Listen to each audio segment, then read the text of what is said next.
দেখছেন আবহাওয়ার অবস্থা?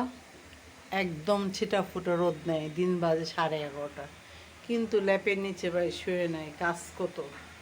এখন আরেক কাপ চা খাবো, গরম দিব, এখন ডিম সিদ্ধ দিব। এই এত বড় মাছটা এখন কাটবো, ভাইবেন না আজকে রান্না করব।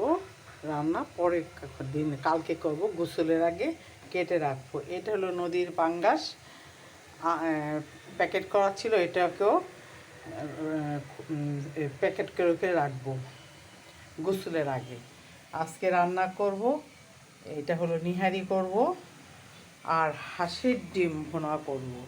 হাঁসের ডিম ভুনা খাইতে তো বহুত মজা, এটা সবাই জানেন। আর তার সাথে করব বিকালের জন্য বুট ভুনা, যেটাকে বলে ছোলা। ভাইবেন না আবার এতগুলি করবো একসাথে ভুনা, এগুলো সব একসাথে সিদ্ধ করে রেডি করে বক্স বক্স করে রেখে দিই। প্রায় বিকেলে ভুনা করে খাই মুড়ি দিয়ে, গরম গরম চার সঙ্গে এটা। আর এখন সব রান্নার প্রস্তুতি নিতেছি। ভাই, মহিলাদের অনেক কষ্ট। আপনার ভাই দেখেন ল্যাপের নিচে শুয়ে রয়েছে, একটু পর পর বলে তুহিন এক কাপ চা দাও। আর আমি এখন পাক করে আসছি এগুলো সব রেডি করার জন্য।